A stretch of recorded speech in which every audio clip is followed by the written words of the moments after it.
Mesdames et messieurs, tout protocole observé, cordial bienvenue à chacun de vous. Où est-ce que je vais trouver donc le financement pour répondre aux besoins et aux urgences de mon entreprise? Une double casquette ce matin, celle du président du groupement togolais des petites et moyennes entreprises, et en même temps je représente le président du Conseil national du patronat. Nous sommes à coup sûr en train de lancer une initiative ingénieuse, la première édition du programme dénommé African Invest Melting Pot.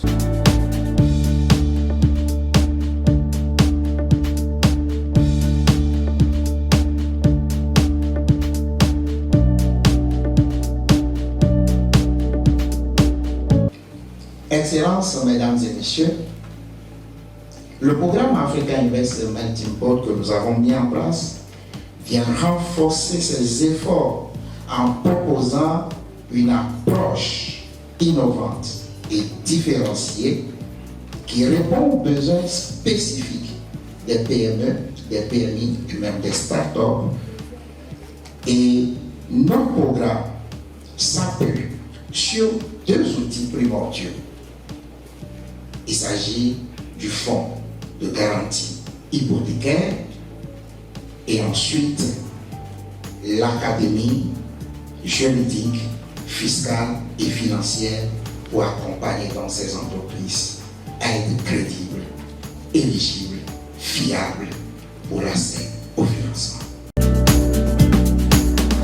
Du 15 mai au 30 juillet, nous arrangerons les dossiers de financement et feront les mises en contact avec les bailleurs et investisseurs. Le 1er au 20 décembre, alors après les structurations, bien entendu, les projets bien affinés, les financements seront débloqués. Alors tout de suite et maintenant, nous allons passer à la prise de photos.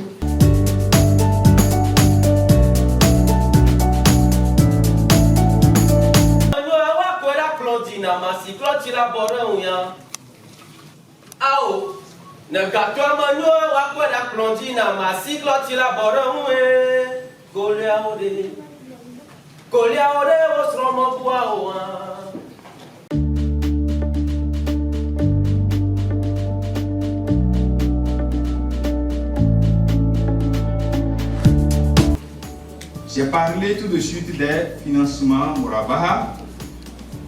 Dans ce book de financement, nous avons plusieurs types de financement. Notamment, vous aurez le financement Murabaha équipement. Donc après maintenant toutes ces analyses vient la douloureuse, les garanties. Les garanties, il y a certains financements qui se garantissent eux-mêmes. Vous voulez acquérir un bien, j'avais donné en tout temps l'exemple de camion ou de bus. Je vous finance, mais je prends ces bus en garantie. Avant d'arriver sur le vif du sujet, disons que la CIVI vient fondamentalement de la microfinance et spécifiquement du réseau FUSEC. Le capital de la CIVI est constitué à 95% par les coopératives du réseau FUSEC. Et c'est un modèle économique un peu différent des banques. Et nous finançons beaucoup de jeunes entrepreneurs. Nous le faisons depuis des dizaines d'années. Je travaillerai encore, je prierai encore, je travaillerai encore.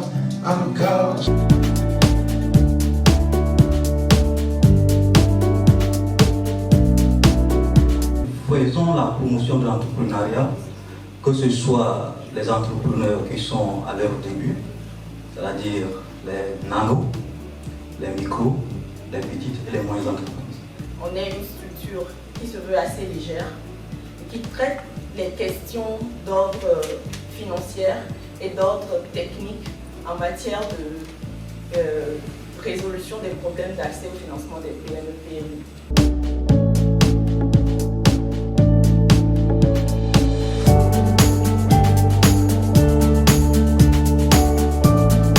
La faible culture d'acceptation, si vous n'êtes pas enseignable, vous ne pouvez pas développer votre structure. Ce n'est pas possible.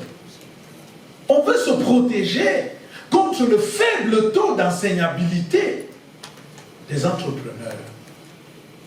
Pourquoi avons-nous besoin de garanties? Il y a un troisième facteur. Celui-là, il est aussi vrai. L'accès au capital.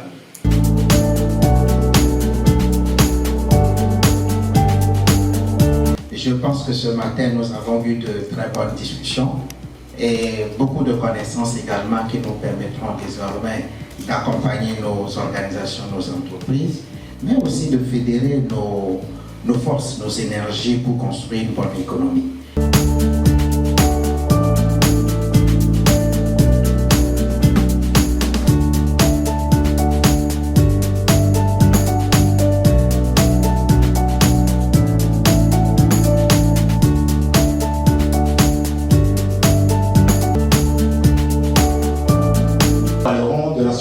Ensuite efficace des activités de l'entreprise qui est l'exploitation.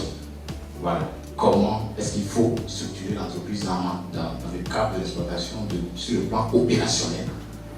L'entreprise, on ne va pas voir directement la partie physique, mais on ne va pas voir que la partie physique, mais on va voir aussi la partie immatérielle. J'aime bien l'expression, je cite de M. Albert, en manquer comme en avoir, l'argent vous conseille. À l'autre étape d'investisseur. Nous avons des capacités, on a beaucoup de choses aujourd'hui ici. Je peux même vous dire que nous avons aujourd'hui, par exemple, on a avec un ami camerounais, normalement il y a une industrie qu'on pouvait mettre en place ici.